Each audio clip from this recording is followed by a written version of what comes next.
Welcome to A Date with Dad.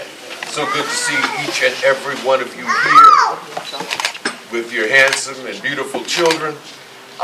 Let's start out with the thanks to Felton Thomas Jr., who is the Executive Director of the Cleveland Public Library, and let's thank the Woodland Branch for hosting this event this morning. A hand for Cleveland Public Library. I believe they call CPL the People's University. So welcome to one of the branches, one of the campuses of the People's University.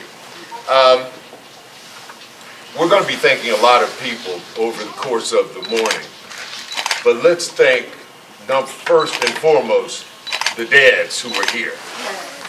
Yeah.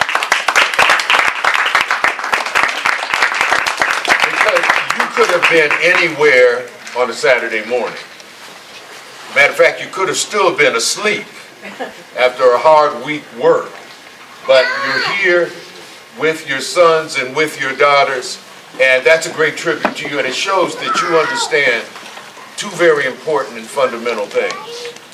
The first is that, in the words of the Cuyahoga County Fatherhood Initiative, which I had the honor of establishing probably getting close to 20 years ago, fathers matter.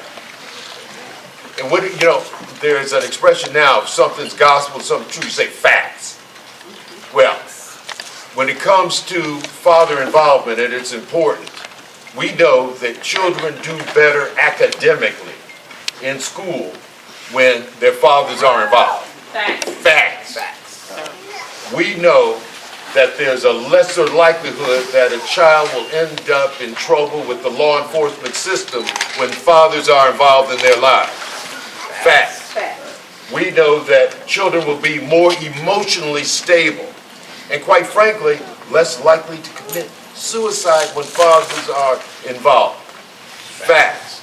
So I go on and on with the ways that father involvement at an early age and throughout a child's life makes a positive difference in what they're able to achieve. So if you want a child, it's one last thing. Children whose fathers are involved in their lives have a much better chance of realizing their God-given human potential. Big facts. Right with that. You also understand by being here that reading with your children makes a difference. It's going to impact their academic achievement. I know it was very important. My mom and dad read to me when I was growing up.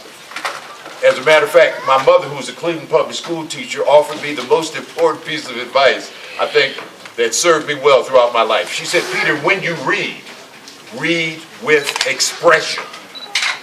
You see, because unless you understand what you're reading, you can't read it with expression. You can't convey the message that the author is trying to convey. And that reading with expression has served me well in my own careers as a lawyer, as an elected official, and as an actor. Because that lesson that was imparted to me by my mom allows me to be persuasive, whether I'm in the courtroom, if I'm giving a political speech, or if I'm in a play or a TV show. So not only read, but read with expression. I know that my wife and I read to our three children as they were growing up. And now I just became a grandfather 6 months ago. I like to say my grandson has a quarter of my DNA and 2/3 of my name, because his name is Jordan Peter Jones.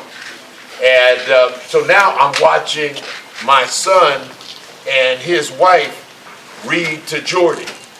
And let me tell you, it's going to make a difference in little Jordy's life.